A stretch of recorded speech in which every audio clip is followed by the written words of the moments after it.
So this is the first unit. The first unit is about two things: law of demand and elasticity of demand.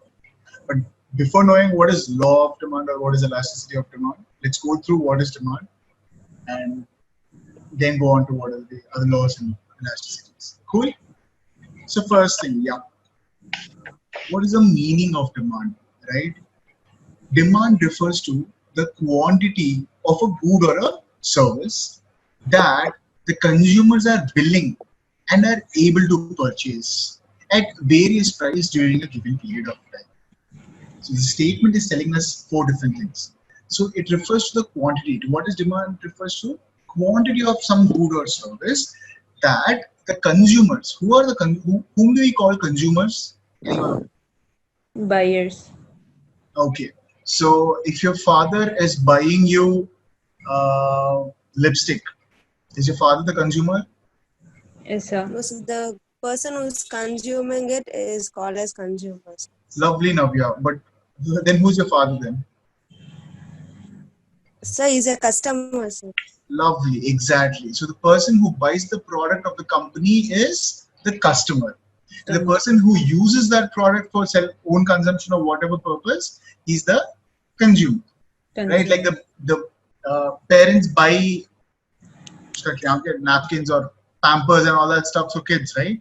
So the parents are the customers of the company and the kids are the consumers of the company. Got it? Yeah. So the demand refers to the quantity of a good or service that the consumers are willing. First thing, what should be they having to be? A willing and ability to purchase. What to purchase this good or services at various prices during a given period of time. So during the given period of time, it might go through different prices, and at every different price, at every various price, how many of the consumers are willing and able to purchase the good or service, right? So it's like I need a Lamborghini car. Okay, so there is a willingness for me to buy a Lamborghini car. Yes or no? Yes, sir. But am I able to buy that car? I don't have that much money to buy a Lamborghini car.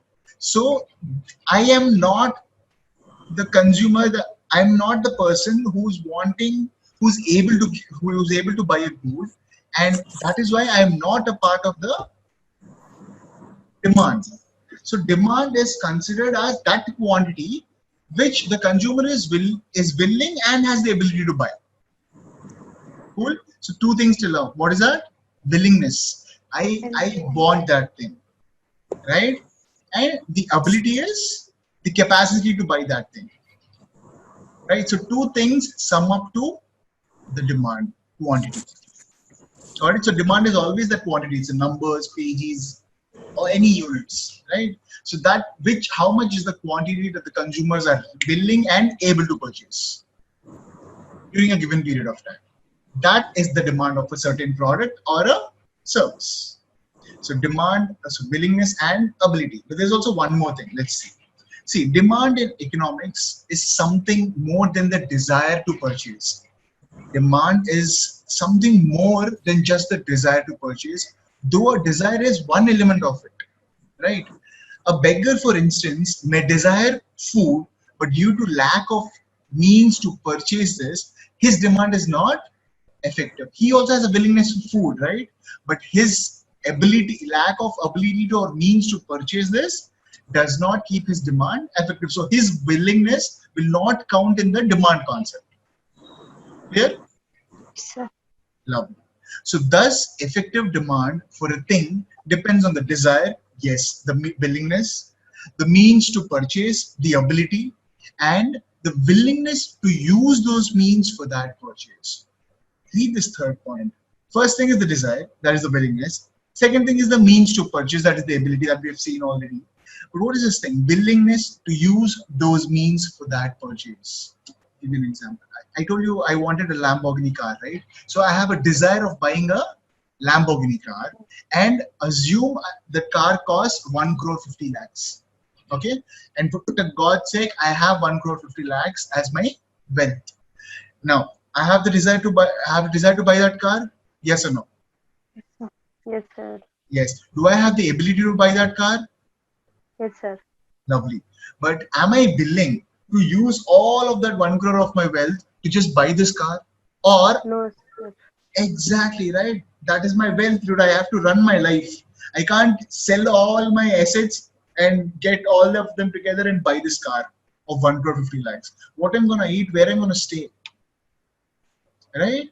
So it is not only just the desire and the ability, but it's also the willingness to use those money or willingness to use the ability to satisfy this desire. Clear? So once for any product or any good or any service, these three things come into picture, then the goods or the goods or the service demand is said to be effective. Clear? So a desire, ability, and willingness to use this ability to satisfy the desire. These three things. So this effective demand of a thing depends on desire, means to purchase, and the willingness to use these means for that purchase. Clear? Understood the meaning of demand? Yes, sir. Lovely. So next time when I ask you or anyone asks you or you are in a position to explain demand, please explain this. Clear? Or you could just say demand refers to the quantity of goods or services that the consumers are willing and able to purchase. or this is a better example. So effective demand refers for a thing depends on its desire, means to purchase, and the willingness to use those means for that purchase. Clear? Yes or no?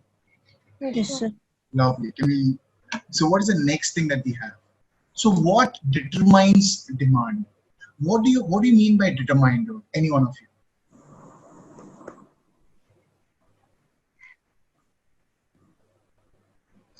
What is this? What is this? Dude, you don't know what is this? Phone. Yeah, it's a phone, Phone. right?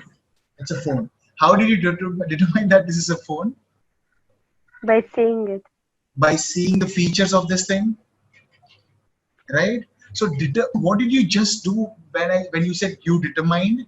You saw the features of that thing and how this thing is made up of, and then you said this is phone, and then you determined that this is phone, right? So what did you do? You saw the features and what this thing is made up of, right or wrong? So the same way you determine demand also. So what are the features of this thing that you can say, this is demand, or what is this demand made up of, so that you can determine that, yeah, this is a demand, right? Like when you see a tree, yes, there's a branch that's wood and there's leaves and there's fruits or flowers or whatever that thing is, and it has roots into the earth. Yeah, this thing is tree. How did you determine that tree? Its features and how is it made up of, right? So that is how you determine something, and that is how you also determine demand, by seeing what are its features or what does it comprise of, what is demand made up of. Okay, so the first thing the demand is made up of is the price of the commodity. Yes or no? So I bought this phone at 15,000 rupees, right? When I bought this phone at 15,000 rupees, one of the reasons I bought this phone at 15,000 rupees was I only had 15,000 rupees. Had this phone be 20,000 rupees, will I be its effective demand? No. No, right? Had this phone be 10,000 rupees? Yes. Had this phone be 10,000 rupees, would my demand be effective for this product? I had 15,000. Yes, sir. Yes, right. So the first thing that determines the demand of a commodity is the price of the commodity. Whether the consumer is willing to buy that product at that price or not. As simple as that. Let's see. Ceteris paribus, other things being equal. So what is ceteris paribus? Other things being equal. The meaning of this word is this. Whenever someone is stating ceteris paribus, he means to say that, oh, okay, there are a lot many things that would determine this thing, but keeping all of the things constant, let's just take this thing. Okay, assuming all the other things are equal and taking this thing as a variable, right, that keeps on changing. So the price of the commodity the demand for a commodity is inversely related to its price, right? It implies that a rise in the price of a commodity brings about a fall in the quantity purchased and vice versa. Do you guys agree with that? A rise in the price of a commodity brings a fall in the quantity purchased of that commodity. Does it so? Does it happen like that? Yes, sir. Yeah, right. And if the price of a commodity is falling down, the quantity purchased of that product. Will increase. So there will be two things now: the price of the product and the quantity purchased of that product. Right now, so the price, and so that is the first thing that determines any products or services demand. First thing is the price of the own product. The next thing is price of related commodities. What are the commodities related to this phone? Any phone. The other related commodities to this phone. I would give an example: a charger. Anything else? Earphones. Earphones. Anything else? Um, This case. The case, right? back cases. Yeah, the back case. So not only so I was thinking of buying an Apple iPhone, but then I realized that, dude, if I buy an Apple iPhone, I have to buy all the other things. I have to buy the AirPods because they don't have the new iPhones just don't have the earphones jack. I'll have to buy a new the charger is even more costlier than a normal charger. If a charger goes wrong, I'll have to spend even more money, and all the subscriptions are not available on Apple, right? The Apple charges are different. So if I had to buy the Apple, it's not just the cost of the Apple, but the other products that I require to use that phone also or use that product, right? So how much is the price of the other products? So that will also determine. The Android charger is cheap, man. It's like 1,500 or 1,600 or something. But the Apple charger is not 1,600, it's 3,000 or something like that, right? So if I lose a charger, which the price of the product is determining the demand or not, the price of the related product, not just the product, right? So the second thing that determines the demand of any good or service is the price of its related commodities. So there are two related commodities for any product. One comes under the category of complementary goods, and the other comes under the category of competing goods. Complementary goods, competing goods, or we know them as substitutes. Any of you play any sports here? Any sports? Any three of you? Yes, sir. Which sport now? Throw ball. Throw ball. Did you play it professionally? No. Okay. Any other? Do you have is that it's not a team sport, right? It's a team It is a team sport only, sir. Oh, it is a team sport only. Throw ball, is it? Yes, sir.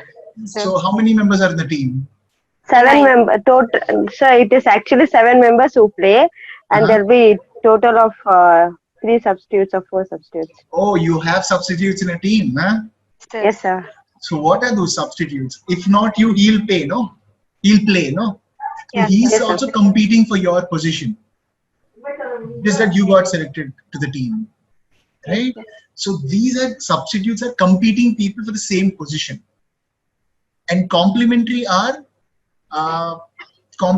goods are so like in cricket, there is someone called an opening batsman, the top order player, the middle order player, the lower order player, and the defenders or the bowlers who don't bat well. Or if you take football, there is forward players, midfield players, and called defenders, and the goalkeeper, right?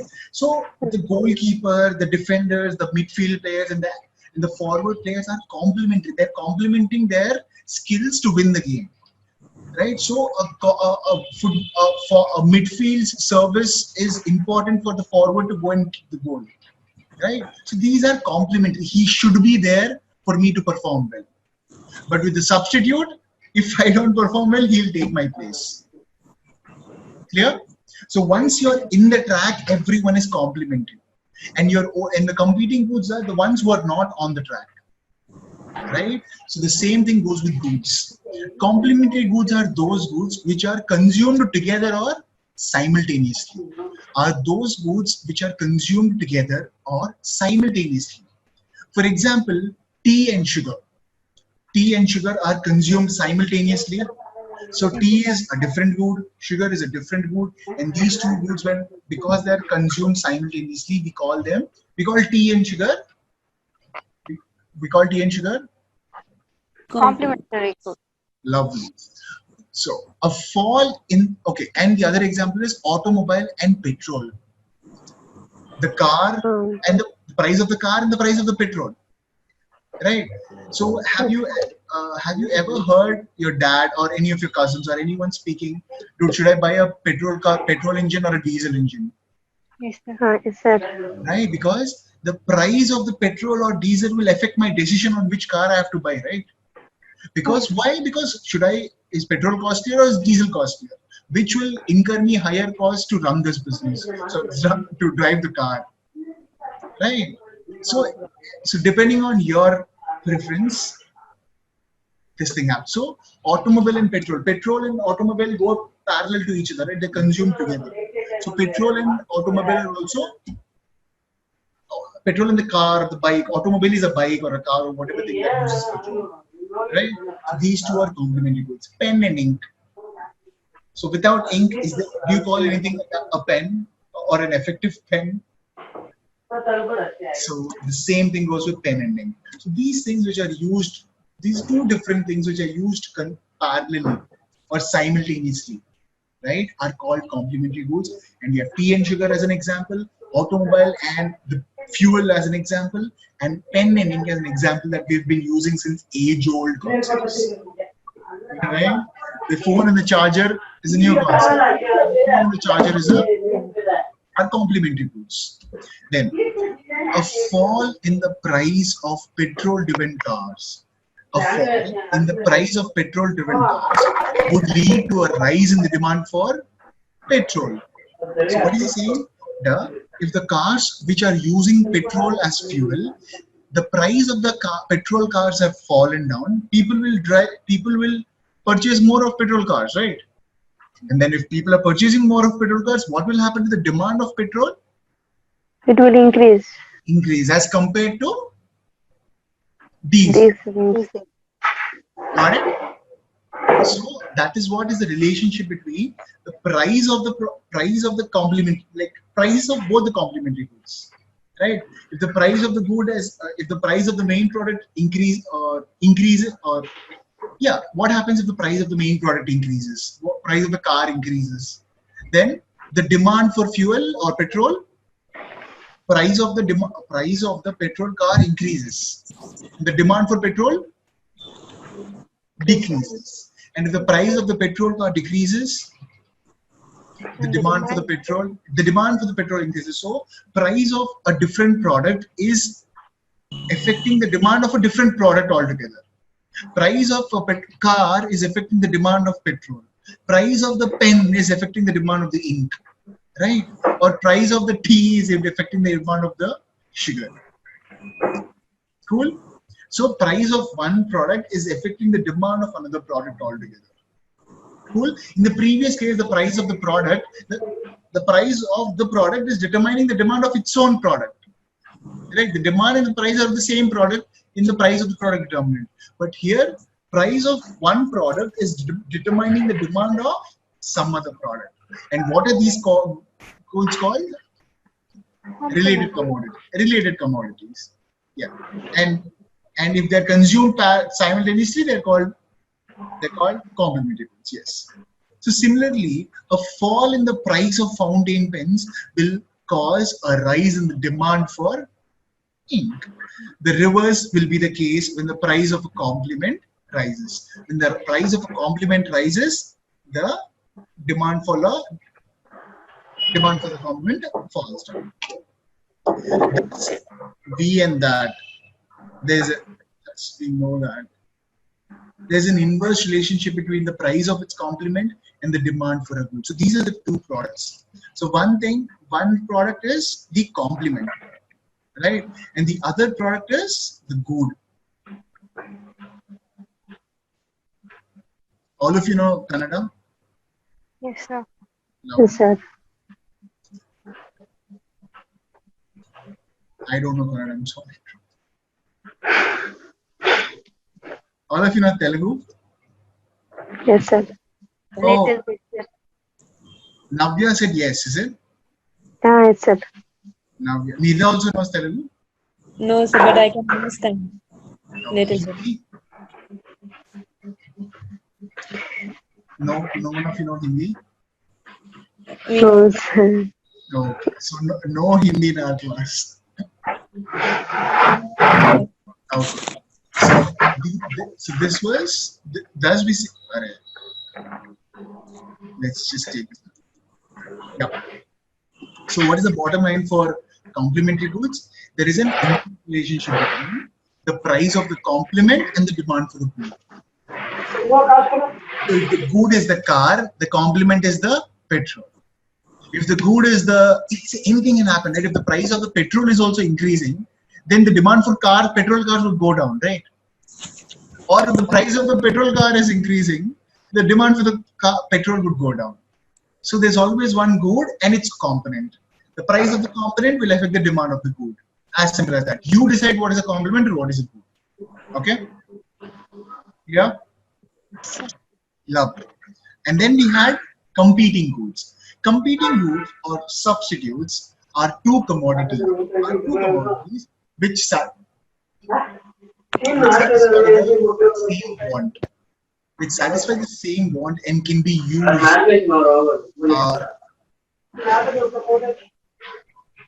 Now, Yes, sir. are you sitting in a room where people are around? No, sir. Okay, but there's a lot of people talking in and around of you, and you are being marked with the green signal that you've only been speaking all this while. So it's, if possible, try coming to a room so that it's not that, or just close the door in case you're already in your room. Okay? Lovely. So, yeah, competing goods or substitutes are two commodities which satisfy the same want and can be used with ease in place of one another. Two different commodities that satisfy the same want, right? That's two different commodities that satisfy the same want and can be used with ease in place of one another. Okay. Did you anytime buy batteries for remote or batteries for wall clock? Yeah. I don't even give a damn which company the battery is. Just give me that fat and thick battery for clock. Right? If he gives Everready, I only know Everready's name of battery. I don't even know any other name. Is there any other company's batteries except for Everready? See? Duracell. Sorry? Duracell. Yeah, Duracell. Right? So Duracell battery and Everready batteries are substitutes. I don't mind. Yeah, whatever battery is there, whatever battery you can get your hands on first, give me that battery. That's fine. Right? So both can be used with such an ease for the same reason, and they can be replaced so easily. Gotcha? So, for example, tea and coffee. Here he gave tea and sugar as complementary goods. Now, tea and coffee are competing goods. If not tea, I'll drink coffee. Right? So the money I can spend will either go for tea or either go for coffee, and depends on which satisfy me the most. Right? And so many other factors. So, for example, tea and coffee, ink pen and ball pen are substitutes for each other and can be used in place of one another easily. Now, a fall in the price of one, ceteris paribus again means, now keep the others constant and only figure on the price of the commodity and the demand for the good. Okay? Price of the substitute and the demand for the good. Okay? Here, good and substitute, there, good and complementary.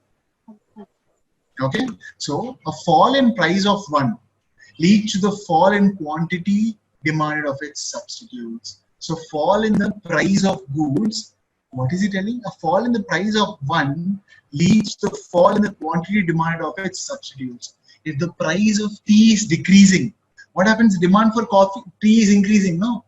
At the same time, with the price decrease in tea, the demand for coffee also decreases. The price of the ball pen decreases, the demand for ink pen decreases. The price of the ball pen increases, the demand for ink pen increases. And what is demand? Demand. The quantity purchased. No? The demand refers to the quantity purchased, quantity of that good and service that is ready to be bought, that the consumer is willing and able to purchase, and is willing to use that means to pay for that product, right? So this is the demand. So price of one product is affecting the demand for its good, right? And then, so if the price of the tea falls, people will try to substitute it for coffee. If the price of the tea falls, people will try to substitute it for coffee. Substitute tea for coffee, and the demand more of tea and less of coffee. That is, the demand for tea will rise and that of coffee will fall. So therefore, there is a direct or a positive relationship between the price of the substitutes and demand for a product. There is an inverse relationship between the price of the complement and the demand for a good, and there is a direct relationship between the price of the substitute and the demand for the product, or the demand for the good. Clear? Yes, sir. So, just a moment. Yeah. What is the rule for?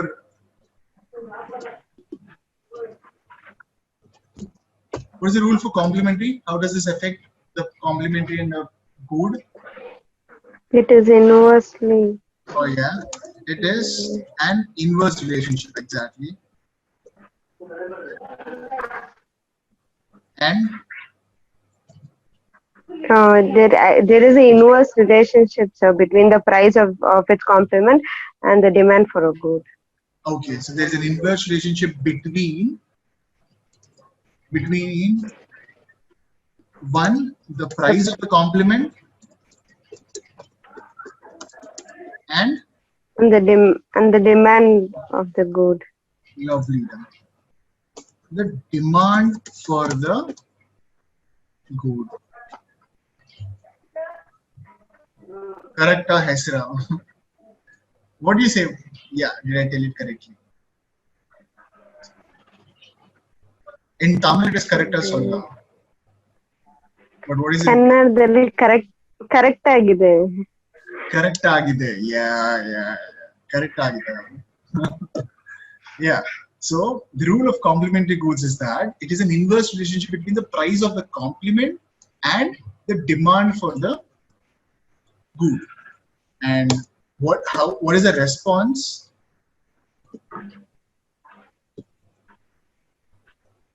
Price of the complement Increases, the demand of the good decreases. The demand of the good decreases. Lovely. Decreases. And if the price of the complement decreases, the demand of the good increases.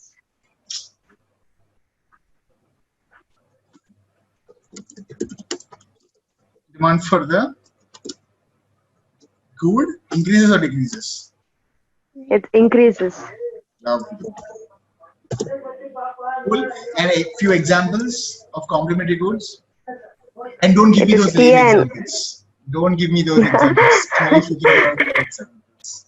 All three of you. I want one example from each of you. Socks and shoe. Wow. Socks and shoe. Nice. Come on, one more. Two more. Bat and ball. Bat and ball. Lovely, man. You're a genius. Yeah. Bhavani.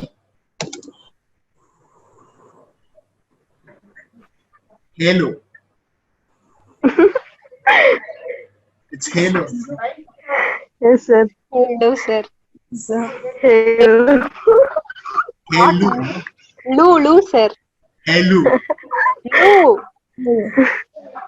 Lu. N-N. H-E-L-L-U, no? Hello. Yes, sir. Bhavani, hello.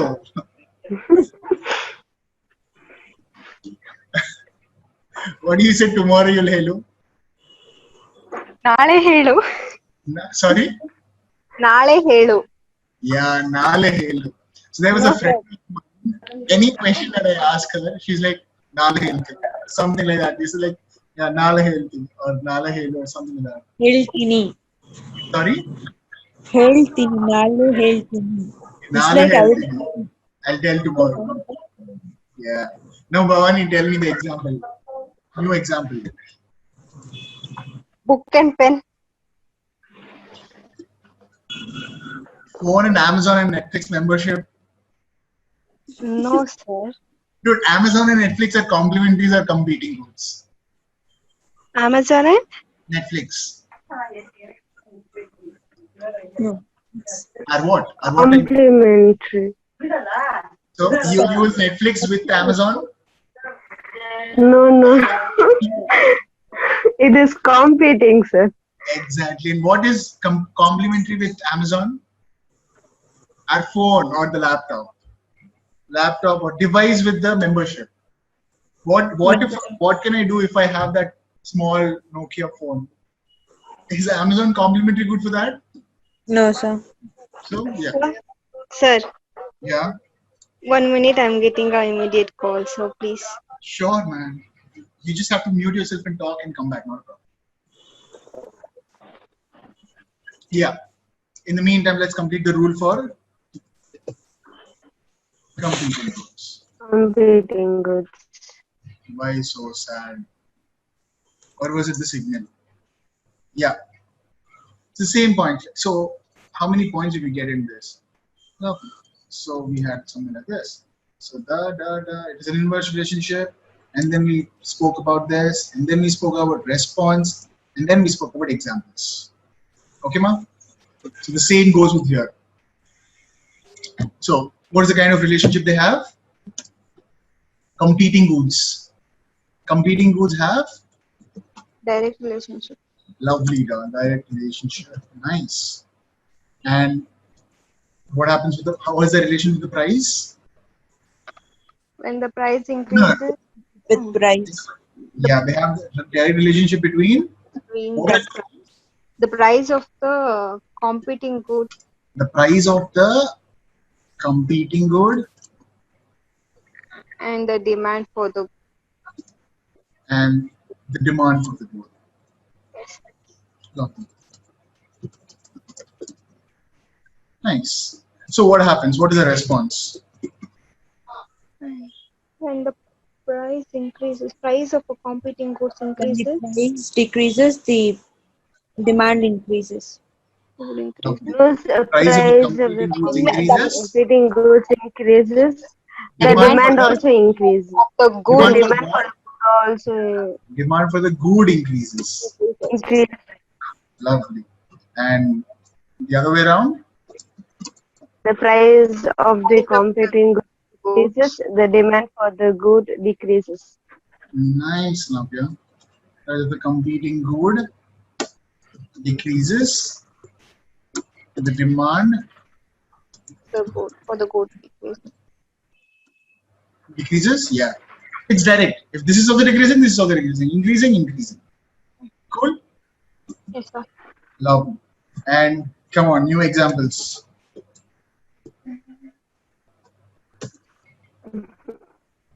Hello. Android and Apple phones. Wow. Android and Apple phones. Lovely. Nice. Sorry. Yeah, next. Who said that? Bhavani.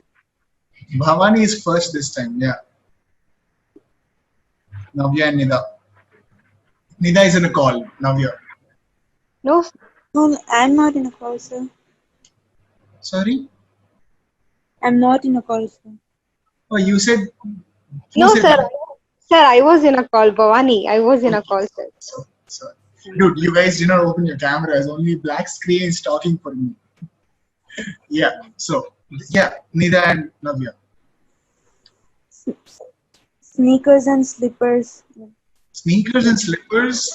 You wear sneakers and slippers for you either wear sneakers or slippers for a party. Either. You either wear you go wear slippers and go for a party. Sandals or sandals. Yeah, but slippers, so sneakers and see, it's like for the same use, you can use the both of the products, either of the products, right? Yeah, you can use sneakers for a party, but will you use slippers for the party? Computer or laptop? Isn't laptop not a computer? Computer and laptop is a different thing. Laptop and computer are different things. Yeah. Isn't laptop a computer too? Or you want to be saying desktop? Desktop. Okay. Yeah, so there are desktop and Laptop. laptop.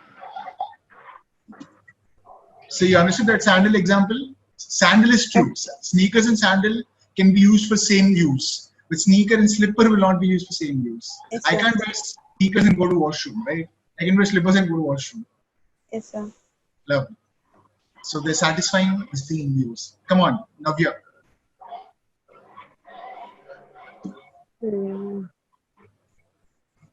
Yes, Navya. One example competing modes. Fast, we can move on. Coke and Pepsi. Lovely, lovely. Coke and Pepsi, right? Nice. Chicken or mutton? Biryani or pizza? Yes, those were the two options we had. We got right. Yes, sir. Lovely. So nice. So let's go to the next part. Lovely. So until now, what were we learning? We were learning that what determines demand and what is determined when. How do we determine? We either see the features of that good or how the good is made up of or how the thing is made up of. Right? So same way demand is made up of all of these things. So there's influence of the price of the commodity to make a demand for a demand for a product's demand to be effective. There's an influence of price of related commodities on the price of the product, right? And then what or on the demand of the product, sorry. And then what else also impacts the demand of a product is income of the consumer. Income of the consumer. This is where the ability factor comes, right? Yes, sir. Yeah. So other things being equal, what is other things being equal? Ceteris paribus. Price, demand, and things. Yeah, no, I was asking what is the meaning of these other things? What was the other word for other things being equal? What is the substitute for other things being equal? Being constant. Ceteris paribus, answer. What is the substitute for these terms? Citrus paribus. Yeah, that's what I was saying. So, among the other things being equal, the demand for a commodity depends upon the money income of the consumer. Money income of the consumer. The purchasing power of the consumer is determined by the level of his income. The level of his income is determining the purchasing power of the consumer. So in most cases, the larger the average the money income of the consumer is, the larger is the quantity demanded of a particular good, right? So the nature of relationship between income and quantity demanded depends upon the need. Okay. Before this, you understood these two things? So what will the income of the consumer determine? It will determine the purchasing power. Purchasing power. Exactly. And we've seen this word very often. What is this thing? The money income. Money income. Money income. What is money income?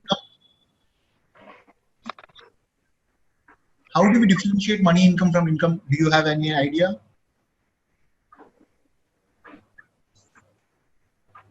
Let me tell you.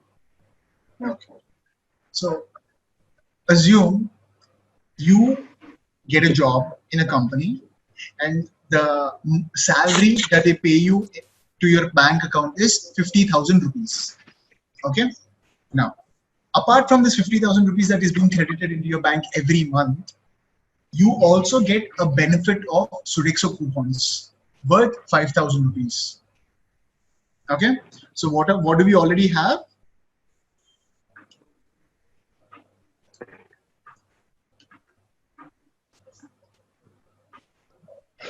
Yeah.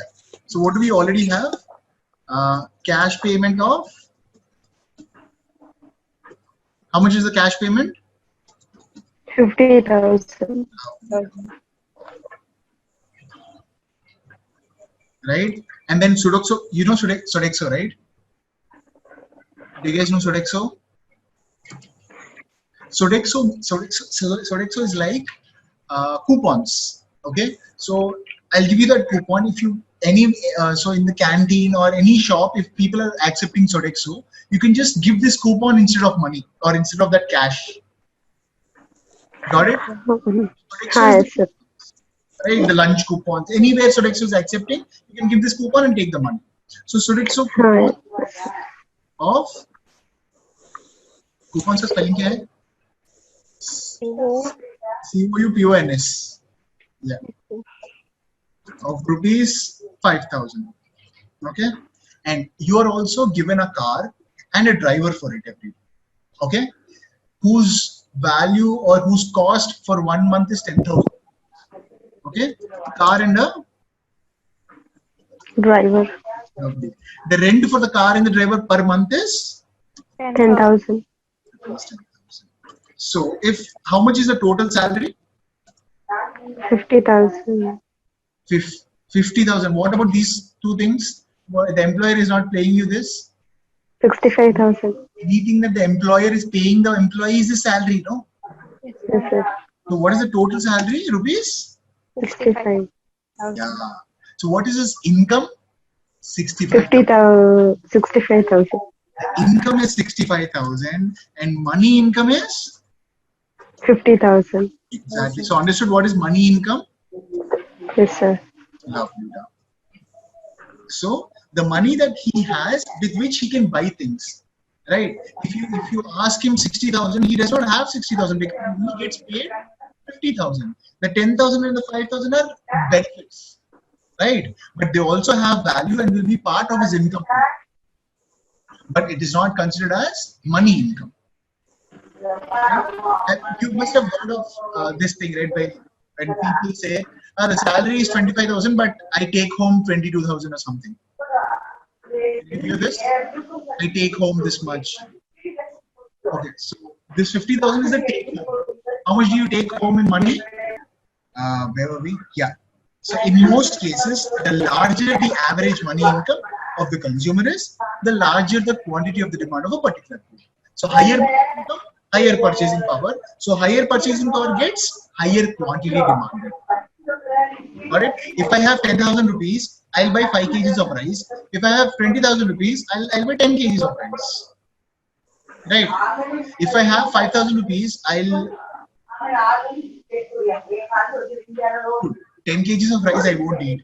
But in childhood, imagine if you have 10 rupees, we'll buy 1 5-star chocolate. If you have 20 rupees, I'll buy 2 5-star chocolates. Right? If I had 1 rupee, I would buy 1 eclairs. If I had 2 rupees, I would buy 2 eclairs. Right? So the income increases, the demand for a commodity also increases. Increases. He's saying something else. What is he saying? See, the nature of relationship between income and quantity demanded depends on the nature of the consumer goods itself. Yeah. In the previous competing goods and complementary goods, the nature was like this. The relationship was direct and indirect, no? But the nature of relationship between income and consumer goods, income and the goods is different. Between income and Quantity demanded. income and quantity dependent. I'm sorry. Dependent. Yeah. So the relationship between income and quantity demanded is dependent on something else. What is that something else? Nature of consumer. So what is the nature of the good that you're talking about? Right? So nature, most of the consumption goods fall into the category of normal goods. The rice that we buy, the fruits that we buy, the vegetables that we buy, the clothes that I buy. right? So most of the consumption goods that we are consuming or having the benefit of, right? Most of the consumption goods fall into the category of normal goods. These are demanded in increasing quantities as consumer income increases, like my clothes. My income increases, my shopping bill increases. My income decreases, my shopping bill decreases. No. So in case of normal goods, the relation is like this. How is the relation? Sir, Yeah. so there's a disturbance, sir. From my side. Don't know, sir. Somebody is talking, sir. Okay. Either Navya or Nida. No, Can sir. There's no disturbance from my side. It's from. Navya, can you just mute it once? Yeah. Navya, someone is in your family talking loudly from the other room though. Sir, actually, my relatives are there in my home Saturday. They're having some function. You are having function and attending class also. Nice, Navya, nice. Okay, let's wrap up this as soon as possible. You have good time at your function. Okay, so the relation is something like this. So these are the normal goods, right? In case of normal goods, the relationship between income and the demand for the goods, right? So how is the relationship between income and the demand for the goods in case of normal goods? Is what is this? So these are demanded, that is, the normal goods are demanded in increasing quantities as consumers' income increases. Household furniture, clothing, automobiles, consumer durables, semi-durables, etc. fall in this category, right? If I have one car now, if my income increases, I'll buy another car.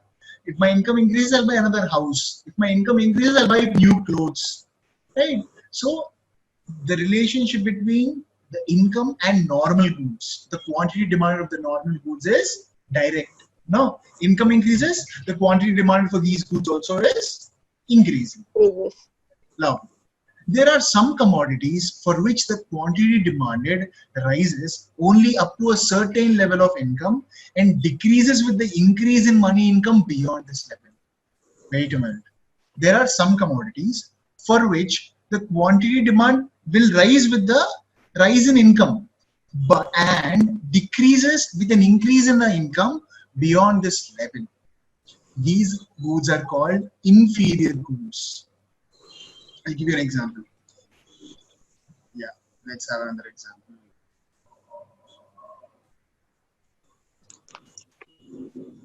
Okay, my income is rupees 15,000. Okay, I buy, dude, in 15,000, I have to feed my mom, my dad, my brother, me. I assume the house the income is only 15,000 rupees.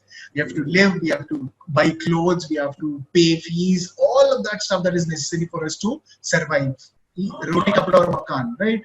Food, clothing, and shelter, and a little bit of comforts. Whatever is available with 15,000. So I buy rupees 30 kg rice. Rupees 30 per kg rice. Okay, or not 30, 20 per kg rice. Okay, how many? 4 people will eat. Assume 4 people in one day eat 1 kg of rice, right? So that is 30 kgs of rice per month. So 30 kgs of rice I have to buy.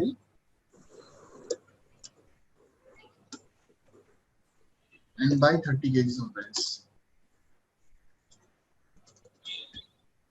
Okay, so this is the first point. My income is rupees 15,000 and I need 30 kgs of rice per month. So I can afford only 20 rupees per kg rice. Okay, so how much is this costing? The 30 kgs into 20 is 600. Rupees 600. I also have to buy dal, salt, pepper, all of that other cooking stuff, oil, and all that stuff. No, I can't spend even any money more than that. I'll have money less for the other products or other needs, right? So this is the way. Now imagine my income has become 25,000 rupees. 25,000. Now what I'll do? Okay, Now we used to buy only 30 kgs of rice because we another 10,000 increase in rice. Let's buy some more rice, right? If anyone wants additional rice, what if 1 kg rice is not sufficient for us now, right? Yeah, because we are having less income, we are adjusting with 1 kg of rice per day. 2 times a meal now. Only 2 times a day you eat rice, assume, right? And 30 kgs of rice is not 1 kg per one meal, no? So they're having less food for 2 meals. Now what they have? Now we have increased money. So what do we do? Let's buy this rupees 20 per kg rice. But how much is the quantity? And buy 60 kgs. No. Now 2 times I can have 1 kg meal, all 4 of us. My income increasing, this is what I'll dream of, no? Look, 2 times we are eating good food. That is good, satisfied. Yes or no? So my income is increasing. The demand for the product is also increasing. Now my income became rupees 1 lakh. Nice or wrong? Right? Now, will I buy more than 60 kgs of rice? I'll buy 100 kgs of rice now for 1 month. No. What will I do with that 100 kgs of rice? Maximum I'll eat 60 kgs of rice in a month, no? But what will I do? I shall buy 60 kgs of rice, but which is worth No. 50 per kg. Yeah. So what did I do? As my income was 15,000, and this was the details: 20 rupees kg rice, and I was buying 30 kgs of that rice, right? And then my income increased to 25,000. So the demand for the 20 kg rice, what happened to the demand for the 20 kg rice with the rise in income? Increased, right?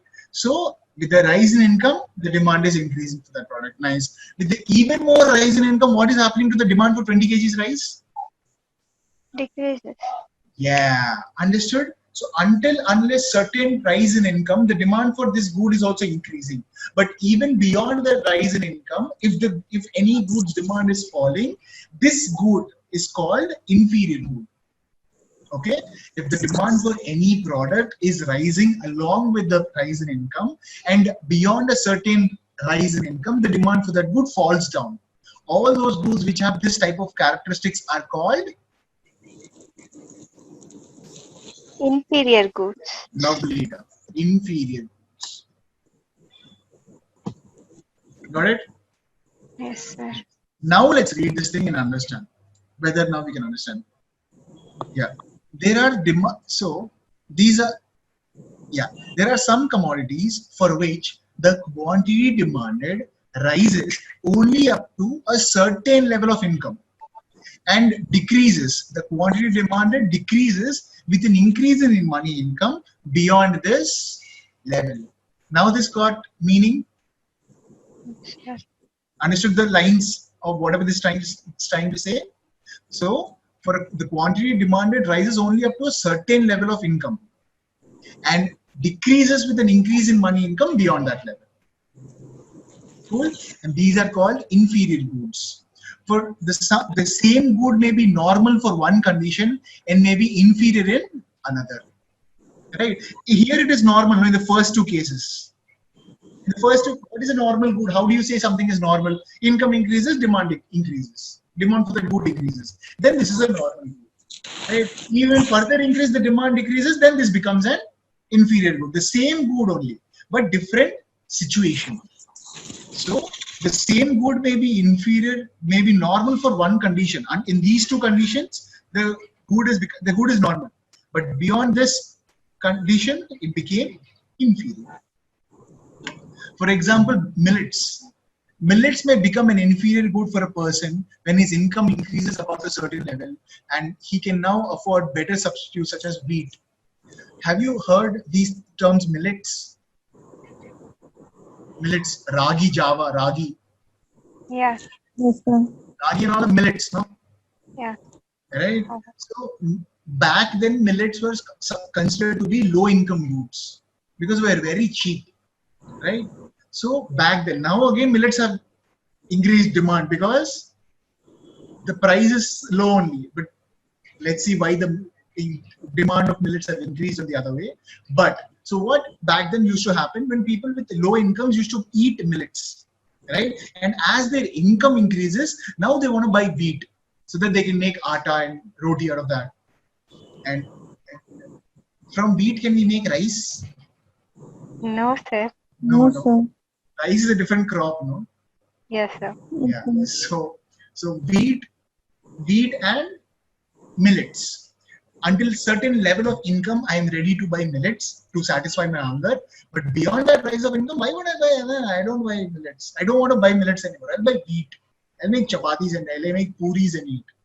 Right? So these are called inferior goods whose demand decreases beyond a certain level of rise in income. Cool?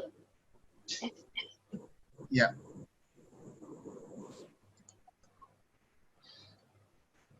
Oh, shit. These are goods whose demand decreases.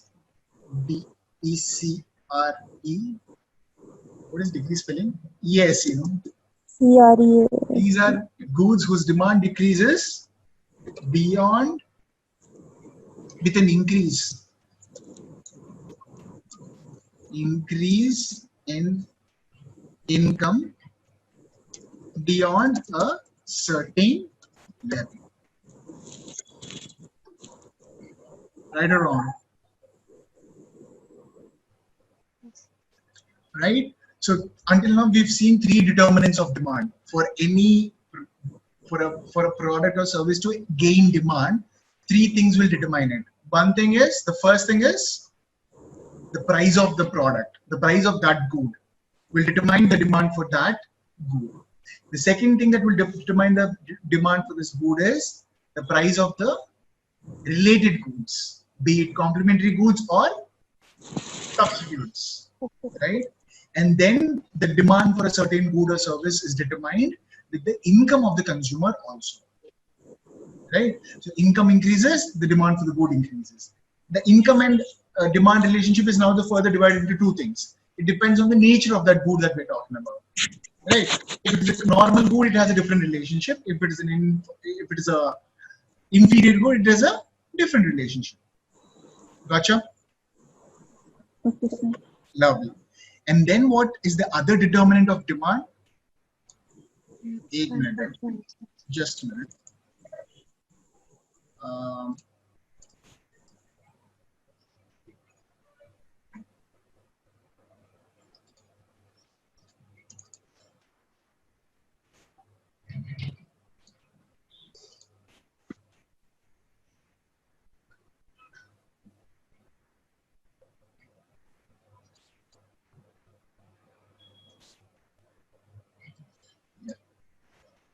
This is money income.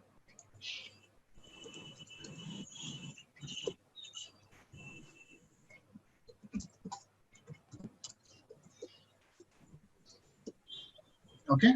And then what did we learn about? And what was the other thing?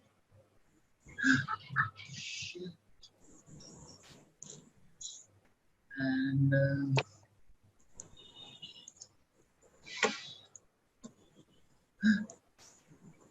where's the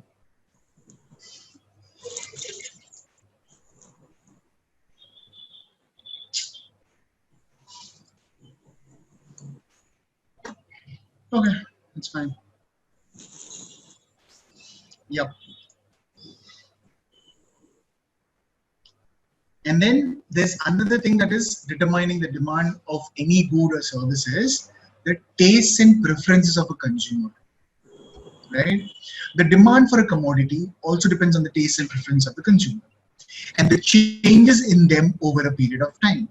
The demand for a commodity also depends on the taste and preference of the consumer and the changes in them. In them means in the tastes and preferences over a period of time. Goods which are modern or more in fashion command higher demand than goods which are old design or out of fashion.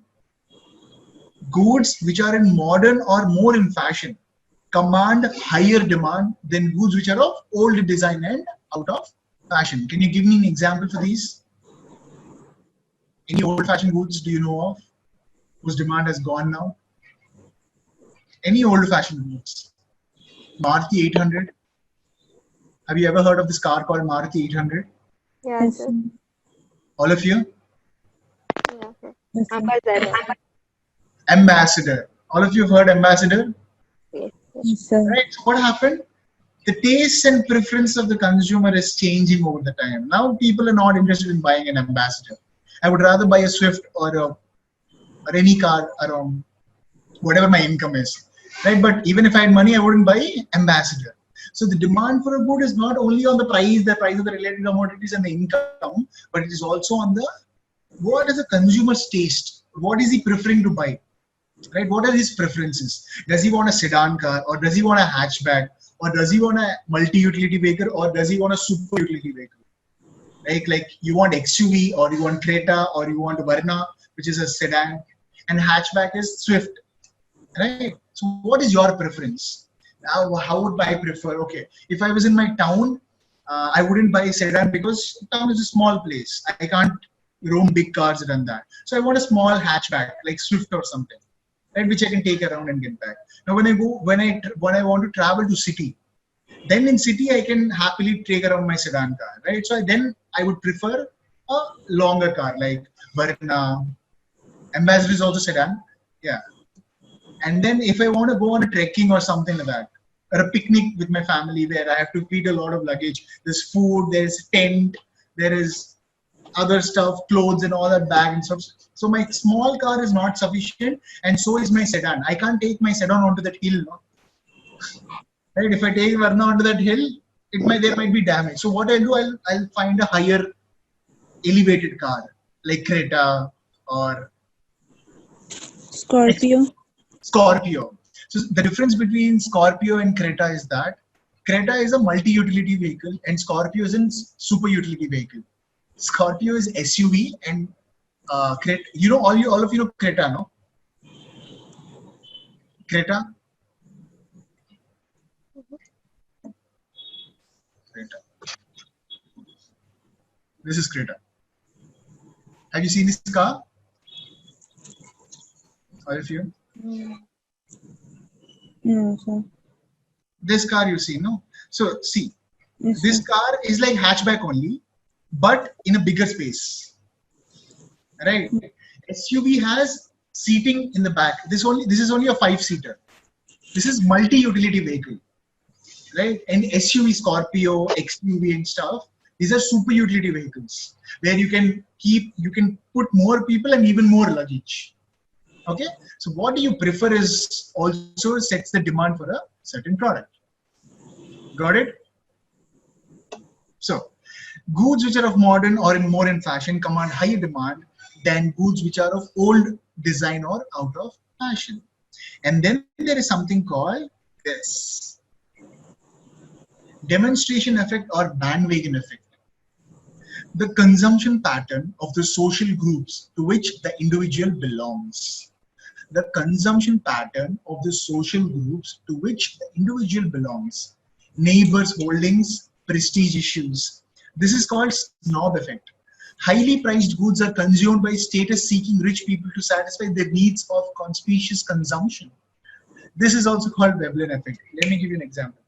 I have my mama and my whole grandmother's family in my village. So they make good money. They're well-off family. They have good money to live comfortably and luxuriously. But my mama uses a normal bike in the town. No? He uses a normal bike. And I asked him, why don't you buy a good Royal Enfield or a Pulsar or an Apache? And why do you have this small TVS bike or something? So what he says, dude, I don't require a Pulsar or a Royal Enfield in the small town. This is more than enough. I only require to go to the market to get some food. I only require to go to the factory, or I only require to go to the shop. As simple as that. I'm not going out on a date, or I'm not going out on a trek or anything like that. I don't want a fancy bike. But then the same guy, when he comes to our city from the town, right? When he comes to the city, he takes a Royal Enfield or he takes a good car for rent, and then he roams around that city, right? So depending on so his consumption pattern is depending on what, to which the social group this individual belongs, right? So the consumption pattern is in such a way. Now, if you give 10 lakhs people to fishermen, right? They won't buy Mercedes car or anything like that. Would they require Mercedes car or stuff? No. What would they do? They would use that money for education of the children, or like settle their house or any debts and stuff, right? So the way that people consume money is different according to the social groups. And if someone gives me 10 lakhs right now, what would I consume it like? I'll buy a new laptop. I'll buy a even good camera. And what else I can do with 10 lakhs? I'll buy a good bike, right? I'll buy some clothes. But the fisherman will not buy a new laptop, a new camera, all of that stuff, right? So that's what this tells me. So the consumption pattern of the social groups to which the individual belongs. So you buy stuff to the society that you belong, right? Oh, that, so see, neighbors' holdings or prestige issues. I bought a PlayStation because I saw it in my neighbor's house. Seriously, I'm telling you. When I was 7th class or 8th class, I bought a PlayStation because the neighbor kid was also having PlayStation and he was not allowing me to play, right? So I begged my mom for a PlayStation. She gave me. It's a different thing that I stopped playing after that. But still, no, he also has a PlayStation. I also want a PlayStation, right? My dad was thinking of buying a new car. So he was like, which car do we buy, right? So I was suggesting a higher car, like Mercedes or something. Like, no, that is out of my range. I won't buy that, right? So it totally depends on prestige issues also. Or if I suggest him a very low car also, he doesn't want to buy a Swift or something. He wants a good car which is not too costly, not too cheap, right? So why does he don't want the cheaper car? Prestige issues, right? So it's not about only the utility or the satisfaction you get from the product. It's also regarding the prestige issues that will determine the demand of that commodity. Got that? So this is also called snob effect itself. Because someone did, I also will do that, right? Because that guy bought that 53-inch TV, I also buy that 53-inch TV. Everyone in the apartment has a car, I also want a car, right? This is called snob effect. I'm not saying it's good or bad. I'm just telling how the human psychology works. That's what we're learning, no? Human science, right? So that's how people are accustomed to behave, right? This is an effect that is found amongst us, right? That's why it became a fact, right? So that was tastes and preferences that determine the demand for a certain good. Okay. And then we have consumers' expectations that will determine the demand for a certain good. How are consumers' expectations determining the demand for a certain good? Did you guys remember recently all around India, the prices for onions rose like anything before the COVID thing happened? Remember in June or December or Feb? Was it? Yeah, the onions price was increased a lot, no? During the last December or November. People used to stand in lines and all. Not everyone used to get onions. You remember that? We just lost that season. Yes, sir. And what happened? Because people were thinking that it's going to increase even more and even more and even more. Let's buy a lot of things now only. Right? Today, the onions prices from 50 it became 100, but you're expecting that it will become 150 tomorrow, right? So you want to buy more of things at 100 than at 150, no? But do you know that if it's going to change to 150 or not? No, we don't know that. It's just the consumer is expecting that it will increase, and he's in that expectation is directing to a decision to buy or not. So this decision is affecting the demand for that commodity, the onion. Right? And if the same consumer is thinking that today the price of the good is 100, I'm expecting that by the next week it will become 50 rupees. right? So I'll buy minimum now and I'll buy more on the other day when it is low, right? So what is happening? Again, my expectation is determining the demand for the product that I'm going to buy today. So my expectation is that the price will go down. And what is happening with this expectation of mine? I'm taking a decision to buy less onions today. So that's how the demand for the onions was determined by the consumers' expectations. Okay, let's read this thing. Consumers' expectations regarding future prices, regarding income, regarding supply conditions, etc., influence current demand. So it could be the expectation regarding the future prices, like we decided. It could be the expectation regarding the income. Oh yeah, it's been 3 years. I might get a promotion, and my income will increase. Expecting that my income will increase, my demand for I'll determine to buy something like, okay, I can buy this house now because I might get a promotion, and expecting that I'll get promotion, the demand for the house is increased, no? In my perspective. So it could be income, supply conditions. Supply conditions is whether people will, yeah, we can find that good, but will I be able to go buy that stuff or not? Like COVID. What happened is COVID just started off in India. What did all the news channels or what did the government tell us? Don't do panic buying, right? Don't just go to all of it. Just don't go to the supermarkets and buy all of that stuff. Did we listen to this news or not? Don't do panic buying and thing. Did you guys hear? Yes, sir. Yeah. So it's supply conditions. We don't know whether these things will be available tomorrow or not, day after tomorrow or not. Right? So these expectations will decide a consumer to decide in a certain way that will affect the current demand of a certain product or a service. Clear? Right? Yes, sir. Yeah. If the consumer expects an increase in future prices or increase in income and shortages in supply, more quantities will be demanded. Increase in future prices, today I'll buy more. Increase in income, today I'm buying that house, no? The demand for the house increased because I'm expecting that there's an increase in income. And the shortages in supply. No, I will not get onions and rice tomorrow, very important. I can't live without eating, so I have to buy all of that today only. I'll buy 50 kgs of rice now only. So any of these three things happens, increase in future prices, increase in incomes and shortage of supply, more quantities will be demanded today, the current demand, right?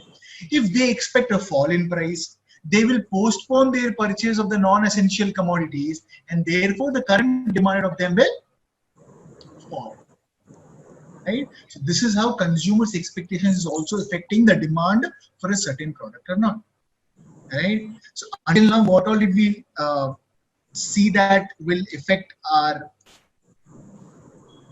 what are the things that would determine our demand till now?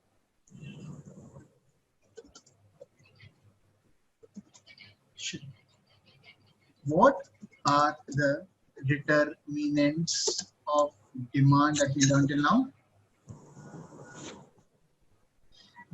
Saluda, what is the first thing that will determine the demand of a product? Income. Commodity. Some of the consumer. First thing that will determine the income of the consumer. Price of the commodity. Yeah. First thing that's definitely going to impact the. See, even if you're not interested in the price, then the price of related commodities, income and all, you'll not check only, no? I'll not check whether I'm a part of a demand for a Mercedes Benz or not, because I'm not interested with the price of the product only. Right? So, the price of the commodity. Okay, next. Income of the consumer. Related goods.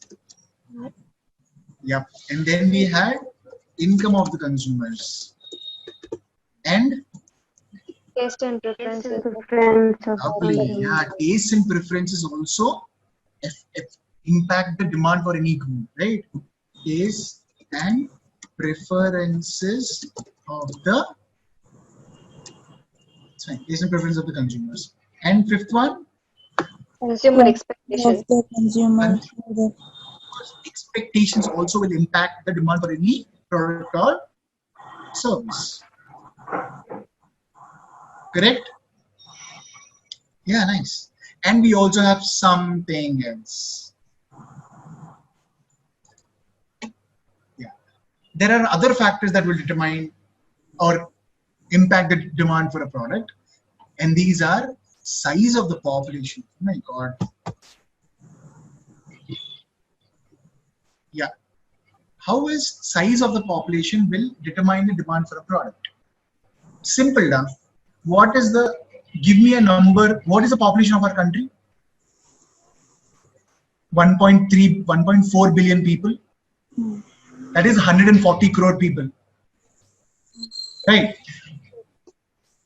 The assume the population of Australia is 10 crore people. Okay, let's see what is the population of Australia.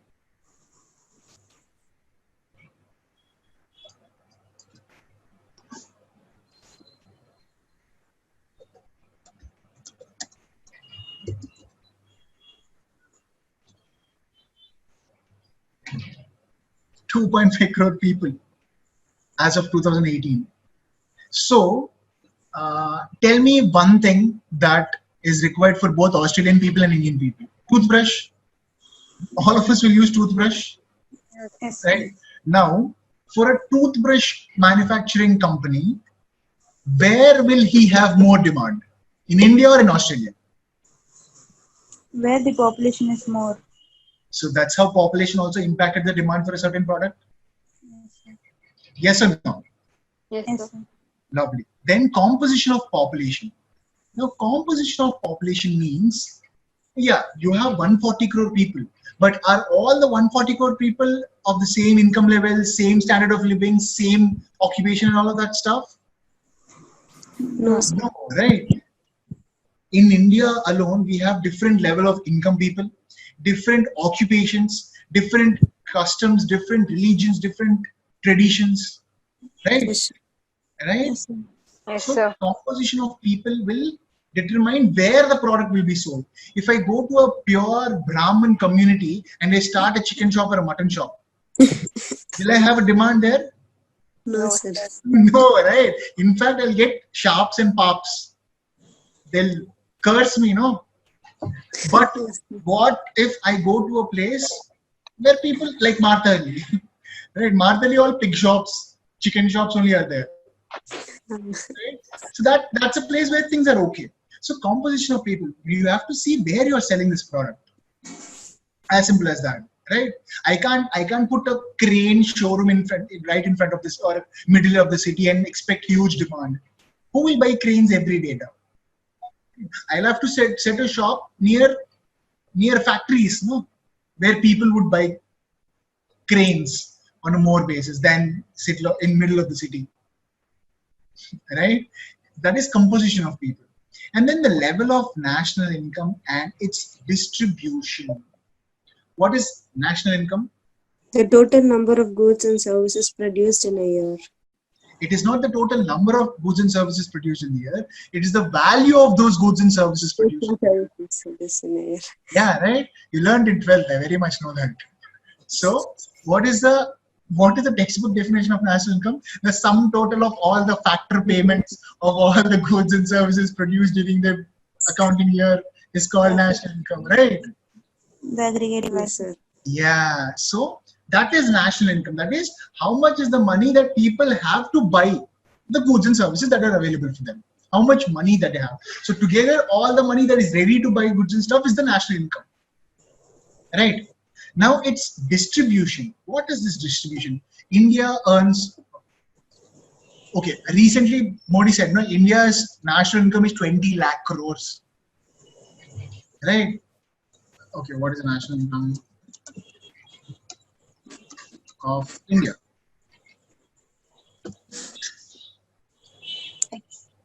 Oh, 181.10 lakh crores.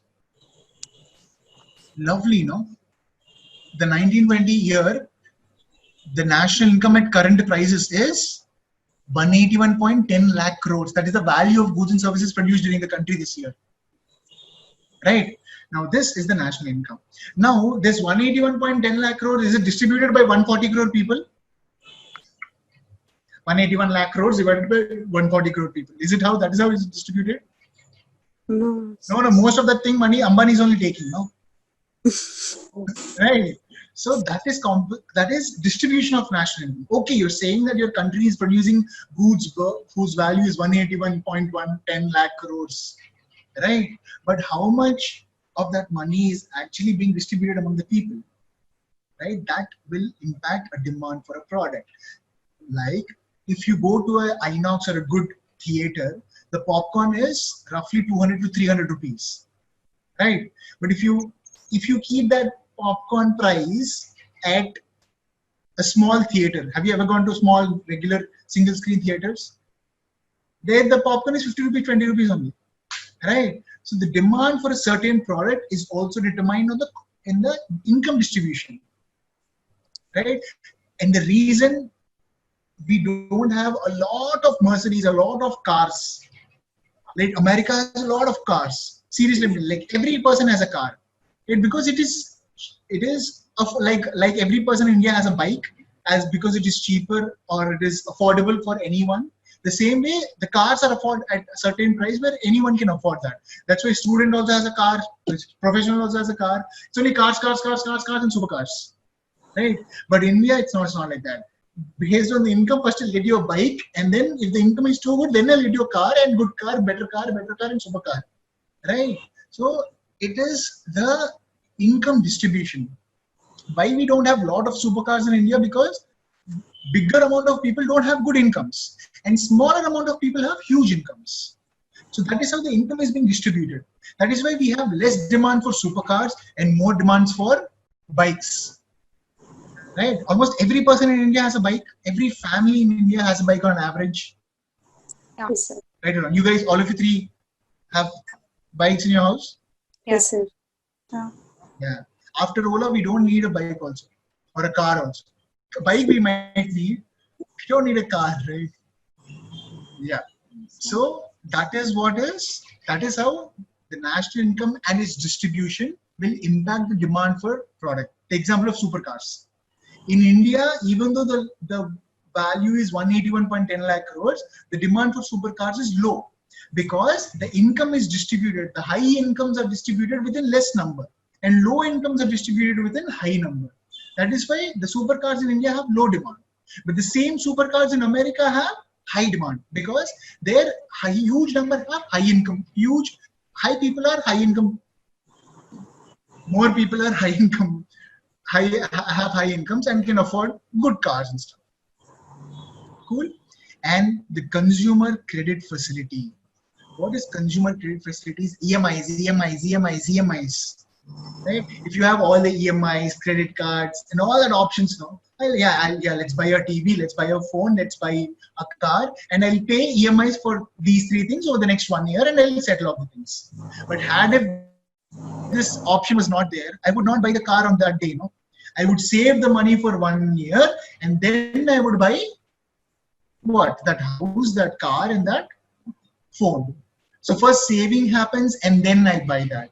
But if on the first day I had a consumer consumer credit facility, the demand for that would increase in the first day only. No, it need not wait till that 1 year day and then increase. The demand for product increased. So the demand for the product is also impacted by the credit facilities a country or a place is having. Cool. So these are all the different factors that determine the demand for any good or service. Nida, can you tell me all the 6 factors that determine the good, that determine the demand for any product? Income, price income of the product, income of the customer. Consumer. Yeah, customer. Okay, cool. Yeah, income of the consumer, price of the product, price of the substitute good. Okay. Relative product. Okay, price of the related products. Yes. Okay. The expectations of the consumer. Expectations. Yes, exactly. And what else? What else will determine demand? Taste and preferences. The quantity needed. The taste and preferences of the customer. Yeah, Price of the product. fill in the blanks, okay, huh? Taste and preference of the consumer will determine the demand. And what else? The other factors. Cool? Yes, sir. Bhavani, would you want to say this five fast? What are the Price of the determinants of it? commodity, price Yeah, of the related goods, yeah, mm, uh, consumer income, taste exactly. and preferences, and consumer expectations, and other factors. Yeah. And could you try what are the other factors? It's fine, C and tell, I don't mind. Size of a population, Uh-huh. composition of population, the Uh-huh. level of national income and its distribution, consumer credit facility, and interest rates. So you understand these other factors of how will they affect the demand, no? Yes, sir. All of you have any doubts until now? No, sir. All clear? Can we move ahead? Yes, sir. Lovely. And okay, what is this demand function? The demand function states the relationship between the demand for a product and its determinants. So what is the demand function? It is the relationship between the demand for the product and its determinants.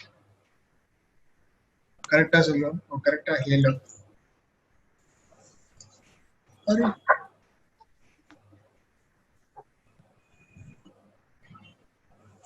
Sure, what happened?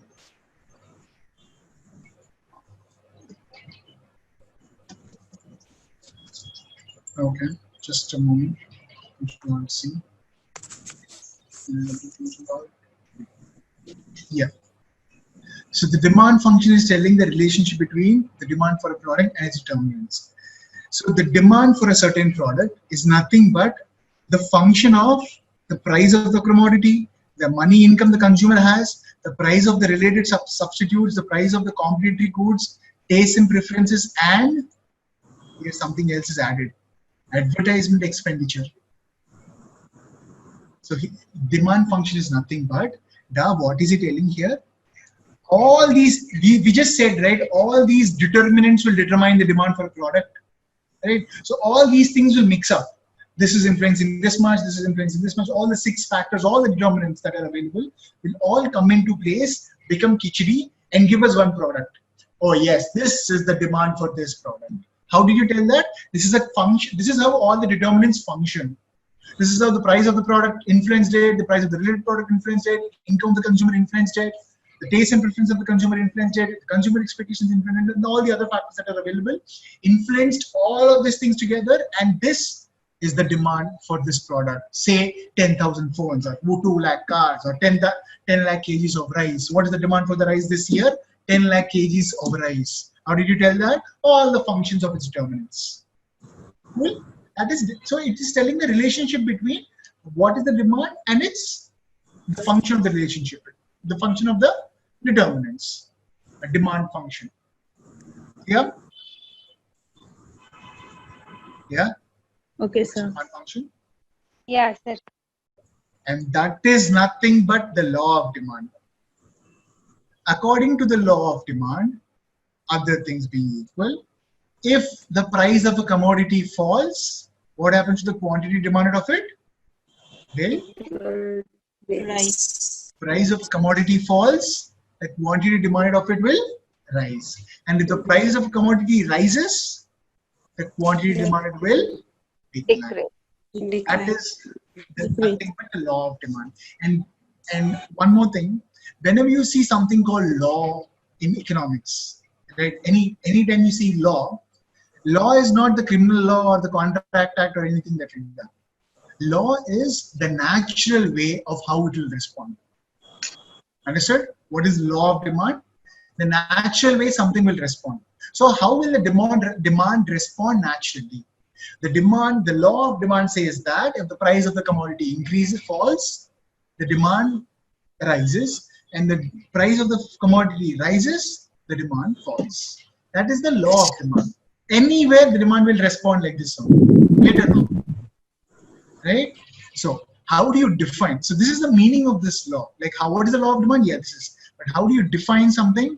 The greater the amount to be sold, the smaller must be the price. Correct or wrong? The greater the amount to be sold, the smaller must be the price. True or wrong? True or false? You want to sell greater number of quantities, the price should be Low. at which it is offered in order to that it may find purchasers. Or you could define it as the amount demanded increases with a fall in price and diminishes with a rise in price. So this is a better definition, no? So next time someone asks you how do you define law of demand, you say this. The amount demanded, the amount of quantity demanded is a better term, right? So the amount of quantity demanded increases when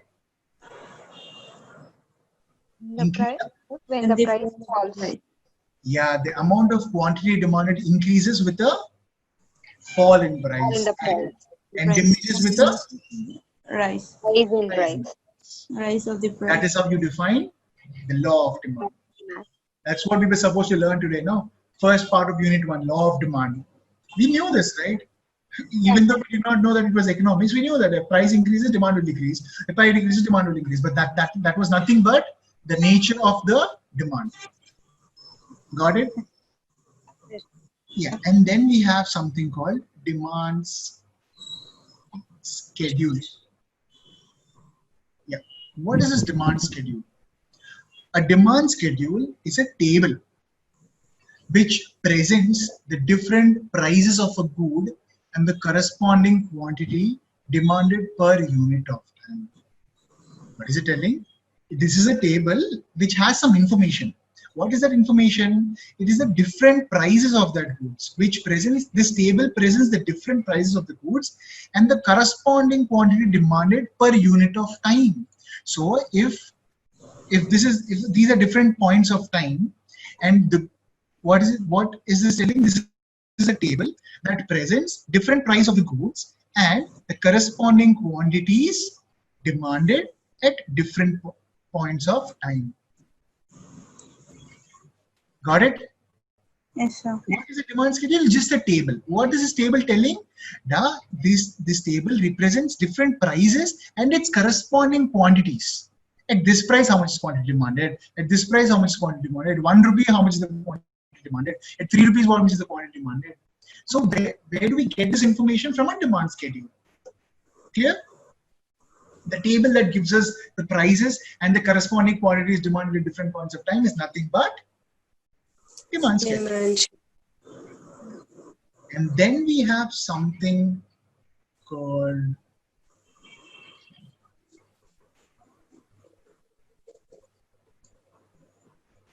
sorry,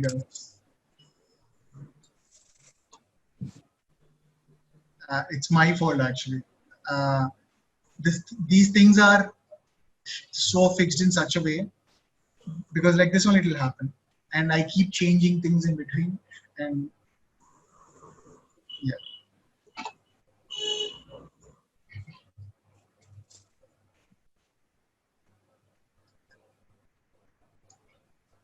So you see this thing at 5 rupees, the quantity demanded is 10. If this is the price bar axis and this is the quantity demanded axis, this is at 5, 10 is demanded. At 3, 20 is demanded. At 1, 60 is demanded. And what is this? This is called the demand curve. A demand curve is nothing but a graphical presentation of the demand schedule. It is obtained by plotting a demand schedule. Understood? Yeah. Understood demand schedule and demand curve? Yes, sir. Lovely. Then we have something called market demand schedule. Demand schedule is a table that is representing the quantities demanded at different prices. Right? But what is market demand schedule? Market demand is defined as the sum of individual demands for a product at a price per unit of time. It is the sum of individual demands. If you are a shop owner, right? If you are a shop owner, and I come to your shop, right? Assume Nida is a shop owner. Okay, me, Bhavani, and Navya are the customers of that shop. So I require 10 kgs of rice. Okay, Navya requires 15 kgs of rice, and Bhavani requires another 10 kgs of rice. Right. So my 10 kgs, Bhavani's 10 kgs, and Navya's 15 kgs are individual demands. Right. So there will be different demand schedule for me. There will be a different demand schedule for Navya, and there will be a different demand schedule for Bhavani. And when we refer to market demand schedule for the shopkeeper, what is the thing? No. From the market, I have a demand of 10 plus 10 plus 15, 35 kgs. Right. So when we look from the market perspective, what is the total demand for rice in this market? 35 kgs, because there are only 3 people and they want 35 kgs of rice. Got it? If we individually see that as demand schedule, and if we together mix everything and the whole of the demand of the market and see that is market demand schedule. So what is market demand schedule? Market demand is defined. Yeah, you want to read this out? Anyone's fine. Market demand is defined. Yeah, go on. Market demand is defined as the sum of individual demand for a product at a price per unit of time. Sum of individual demand for a product at a price per unit of time. Okay. In other words, It is the total quantity that all consumers of a commodity are willing to buy per unit of time at a given price, all other things remaining constant. it is the total quantity. What was our total quantity? 35. Yes.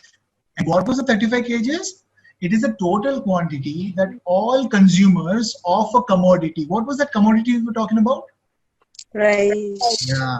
It is the total quantity that all consumers of a commodity are willing to buy per unit of time at a given price. Understood? Yes? No? So, Yeah. And what is market demand curve?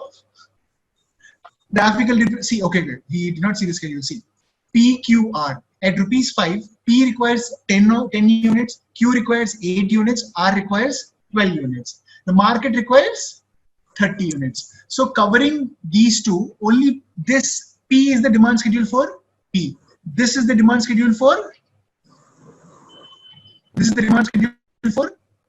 Q. Q, and this is the demand schedule for of R. and this is what? The total market demand. Market demand schedule. How did I get this market demand schedule? But the sum of all the individual demand schedules. Yes or no? At 1 rupee, I like 60, 35, 45. 35 plus 45 is how much? 80. And 80 plus 60 is 140. Right? The sum of individual schedules for a product at a price per unit of time. At a price per unit of time. Got it? It can be 1 at one point of time. No, it cannot be 1 for one person and 2 for another person. So at a point of time, at this price, how much is the individual demand and how much is the market demand? Got it? Sir. Yeah. And if we plot the market demand schedule on a graph, we get the market demand Curve. Got it? Yes, sir. So that is what we've learned through this day, the whole of law of demand. Yeah, we've seen what is the meaning of demand. What is the meaning of demand? The quantity of goods or services the consumers are willing Yeah, continue. and able to purchase at various prices during a given period of time. Yeah, it's the desire, willingness, and the ability to buy that product. Ability to buy the product. Right? So there should be a desire, there should be the ability and willingness. Okay, let's write down these 3 things. You also note it down. These 3 terms. Okay, there should be desire, that I want that thing. Okay, there should be ability. Ability is means to buy that thing, right?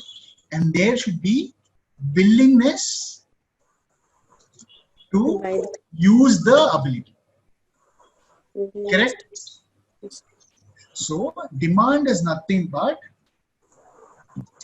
demand is the desire, ability, and the willingness to use the ability to satisfy the desire constitutes to Demand.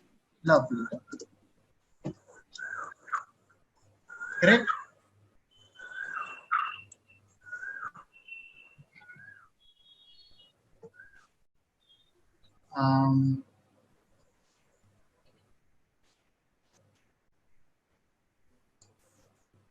Just a moment. Right? So demand is the desire, ability, and the willingness to use the ability to satisfy the desire constitutes to demand. Or demand is the desire, ability, and the willingness to use the ability to satisfy the desire.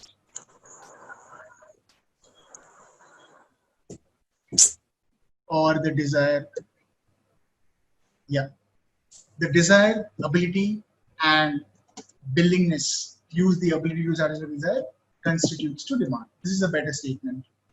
No? No. And then we have, yeah, so that is the meaning of demand. And then we saw what all other factors determine the demand for any product or service. So what are those factors? Price of the commodity. Yeah. Price of the related. The related good. Price of the related good, income of the customer, taste preferences, consumers' expectations, size of the population, composition of population. Ah. Okay. What are those? Size of the Size population. of the population, Nice. And consumption of the population, consumption or composition? Composition. Yeah. Composition of the population. Next. national distribution, National distribution or national income distribution? National income and its distribution. Yeah. How much is the national income and how is it distributed? distribution. Consumer credit facilities and their interest. Exactly. Yeah. And all the other credit facilities, consumer credit facilities also will impact the demand for the product.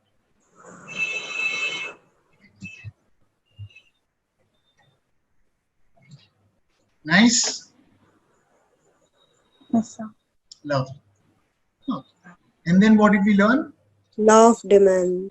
What is the law of demand? When the price When increases, it increases, the demand the quantity decreases. The price of the commodity increases. Demand. Okay. Let me tell you what is the definition or what is the meaning of definition. Okay. the amount. Nida, Yes, sir. can you define photosynthesis? For the process by which the living plants can prepare food by itself. That's it. It's Right? called photosynthesis. Yes, sir. Yeah. Bhavani, can you define photosynthesis?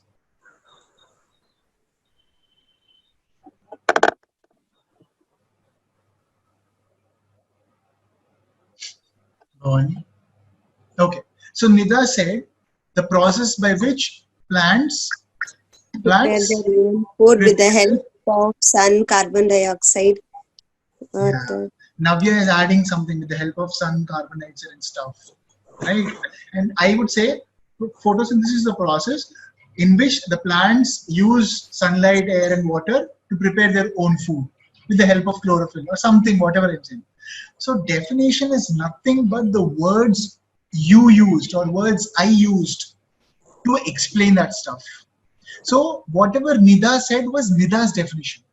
Whatever Navya said was Navya's definition. And whatever I say is my definition. But the meaning of the three things are same only, no? There's two concepts. So one is the meaning of the concept and one is the definition of the concept. And why do we find definitions of big people? Albert Einstein, this said this, Alfred Nobel said this guy said that, this guy said this guy defined this thing as that. Definition is just the words a single person uses, no? The reason we are finding their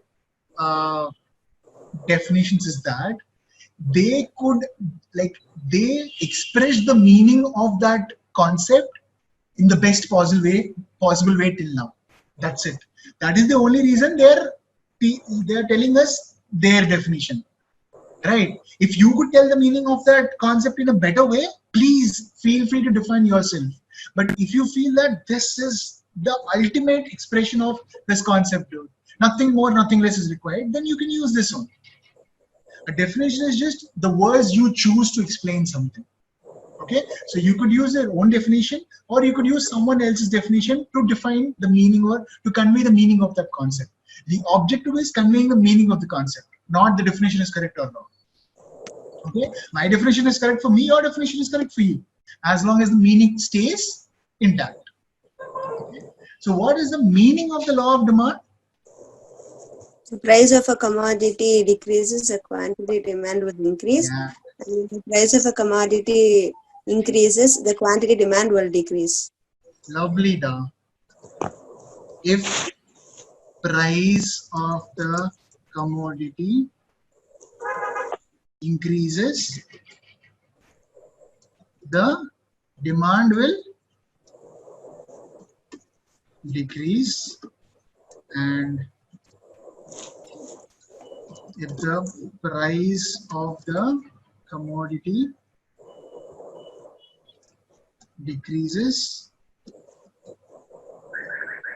the demand will. This is the meaning, right?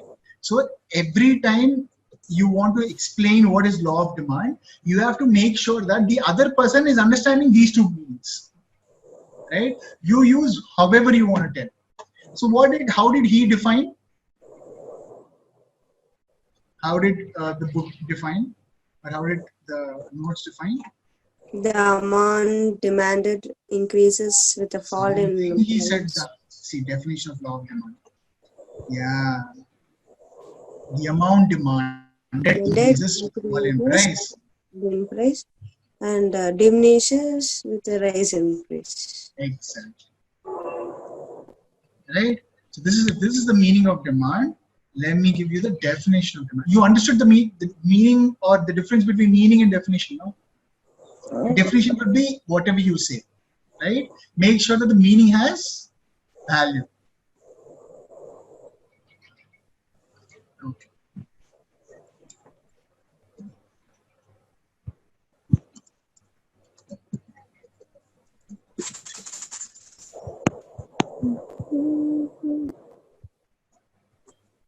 And what is the meaning? And what is the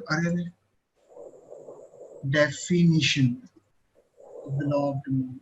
Definition for is a better word. And what is the definition now?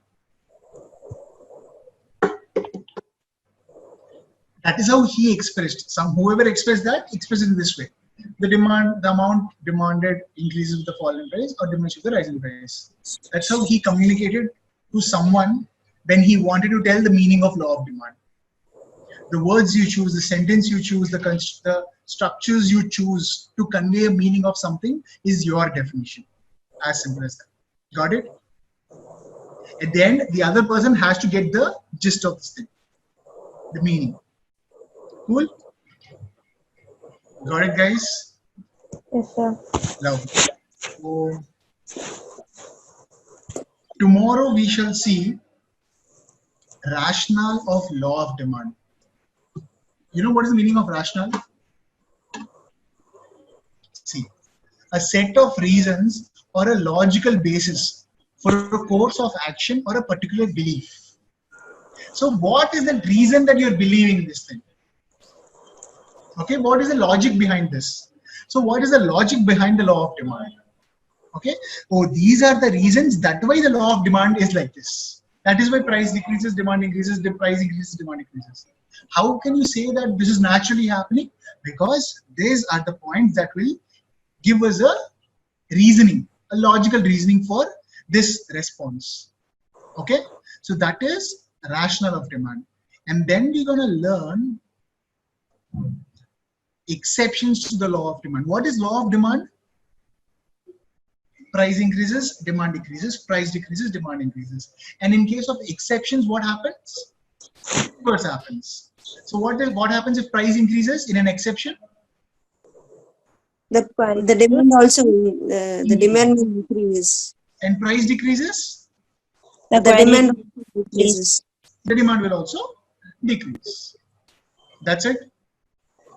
So we'll see in which conditions there are exceptions to the law of demand. That means in these cases, this function or this law will not apply.